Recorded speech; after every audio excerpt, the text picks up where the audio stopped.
국민의힘에서는 계엄과 관련해 국민 앞에 사과해야 한다는 목소리가 나왔습니다.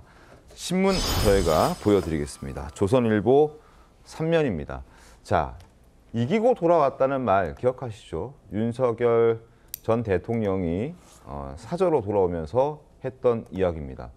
많은 사람들이 뭐가 이겼다는 거냐 뭐 이렇게 생각했던 그런 발언이었는데, 그러면서 윤희숙 여의도 연구원장은 당에 남은 건 좌절과 국민의 외면뿐이다 라고 지적을 했습니다. 그러면서 사과했습니다. 분명한 사과를 했고 이제는 탄핵의 강을 건너야 한다라는 목소리를 내고 있습니다. 그리고 윤 전 대통령에게 계엄의 계획을 당이 듣지 못했다는 부분도 말을 했습니다. 만약 알았다면 국민의힘 의원들이 달려갔을 것이다. 달려가서 막아 세웠을 것이다. 라는 부분도 이번에 강조했습니다. 자, 목소리 한번 직접 들려드리겠습니다. 권력에 줄 서는 정치가 결국 계엄과 같은 처참한 결과를 낳았습니다. 국민의힘은 지금 깊이 뉘우치고 있습니다. 국민들께 진심으로 사죄드립니다. 얼마 전 파면당하고 사저로 돌아간 대통령은 이기고 돌아왔다고 말했습니다. 무엇을 이겼다는 건지는 모르겠지만 당에게 남겨진 것은 깊은 좌절과 국민의 외면뿐입니다. 사전에 상의가 없었다고 합니다.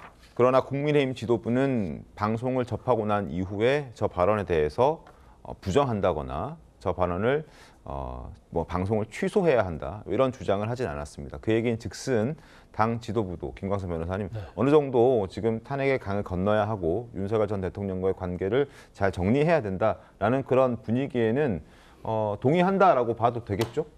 그렇죠. 이제 탄핵 전국 당시에는 이제 한 40% 이상이 이 탄핵에 이제 반대하는 그 기류가 굉장히 보수층이 강했어요.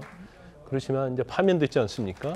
그리고 이제 내란죄로 어떻게 보면 재판을 받고 있어요. 그래서 더군다나 이제 조기 대선을 앞두고 있기 때문에 그럼 조기 대선 승리하려면 어떻게 하느냐? 그거에 대해서 사실 일부 강성 지지층을 제외하고는 승리를 위해서는 뭔가 변화가 있어야 한다는 거에 대해서 상당히 동의를 많이 한다 이렇게 봅니다. 우리가 아까 85%의 어떤 단일화에 대한 여론조사 아까 봤지 않습니까? 이제 그거고 제가 볼 때는 일맥상통한다고 봐요. 그래서 일단 지금 조기 대선 실시하는 것은 윤 전 대통령이 비상계엄 때문에 탄핵을 당했기 때문에 하는 거 아닙니까? 그러면 거기에 어떠한 일부의 어떤 타당한 명분이 있을 수는 있죠. 그러니까 이재명 전 대표하고 그다음에 민주당의 어떤 폭거, 악행 이런 거에 대해서 어떤 경종을 울린 거 맞지만 그래도 비상계엄을 해서 나라가 혼란스럽고 이 비상계엄 절차가 사실 헌법과 법률 위반이라는 것이 헌법재판소에 이미 결정이 났단 말이에요. 그러면 비상계엄이 잘못됐다는 것은 이미 사법부의 판단 받은 거 아닙니까? 그럼 거기에 대해서는 수긍을 하고 승복을 해야죠. 잘못된 건 잘못됐다고 해야 하는 거고 결과적으로 따지면 이번 탄핵이랄지 여러 가지 사안에 대해서 사과와 반성 없이 제가 볼 때는 대선을 칠 수 없다고 봐요. 그리고 일부 김문수 후보랄지 굉장히 그런 부분 탄핵에 대해 두둔하고 있는데 저렇게 두둔해가지고 중도층의 지지를 받을 수 있겠습니까? 저는 지도부 상의를 하든 안 하든 저 어떤 윤희숙 연구원장의 저 방송 자체는 그건 아주 당연한 거라고 봐요. 그렇기 때문에 아마 내부에서도 그렇게 반발하는 건 없을 것 같아요. 물론 이제 강성 지지층 일부가 반발을 하겠죠. 그렇지만 그게 중요한 게 아니고 결국 중도층, 무당층 그리고 이제 전체적인 보수층의 어떤 목소리를 이제는 대변해야 한다 이렇게 저는 봅니다. 김기영 대변인님, 그리고 어제 윤희숙 원장의 연설 내용 중에서 또 눈길을 끌었던 것은 권력에 줄 서는 정치가 계엄을 낳았다. 이 부분을 또 국민들께 진심으로 사죄드리겠다라는 목소리가 또 눈길을 끌었는데 이 부분은 어떻게 좀 줄 서는 정치, 권력에 줄 서는 정치가 계엄을 낳았다. 어떻게 해석을 좀 하십니까? 아무래도 이제 대통령의 계엄이라는 것들은 권한이 있습니다. 사실 야당 국회에서 말하는 그 탄핵도 권한이 있는 것처럼. 근데 윤석열 전 대통령이 얘기하는 것처럼 민주당의 그 줄탄핵 이 문제를 해결하기 위해서 경고 차원에서 하는 부분이 여러 가지 방식 중에서 유일한 방식이 계엄이었느냐 이 부분에 대해서는 동의를 좀 못하는 분들이 좀 많은 것 같습니다. 대통령의 계엄에 대해서는 일정 부분 정치적 책임을 져서 파면이 됐죠.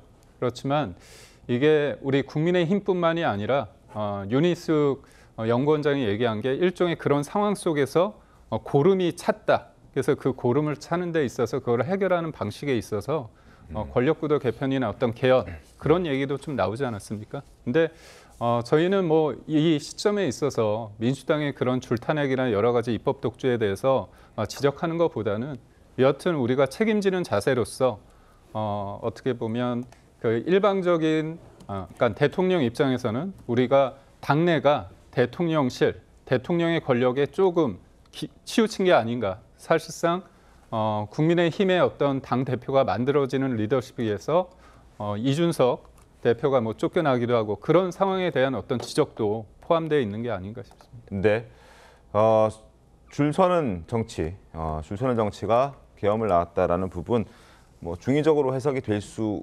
있습니다. 그러니까 더불어민주당의 이재명 대표를 향한 충성심으로 발현된 줄탄핵 뭐 이런 부분에 대한 지적일 수도 있고, 그리고 또 하나 윤석열 전 대통령에게 국민의힘 내부에서도 쓴소리를 하지 못했던 그 부분에 대한 지적을 윤희숙 여의도 연구원장은 권력에 줄 서는 정치다라고 표현을 했다. 그런 해석도 있을 수 있습니다. 어떻게 보셨습니까?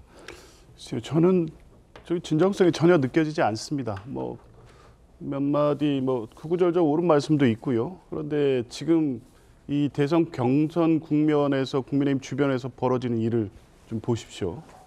지금 주요 후보들 대통령과의 관계 문제 아직 명확히 정리하지 않고 있습니다. 네.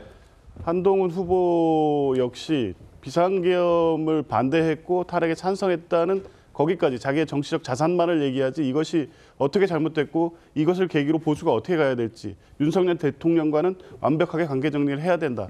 출당해야 된다. 탈당시켜야 된다. 이런 얘기 안 하지 않습니까?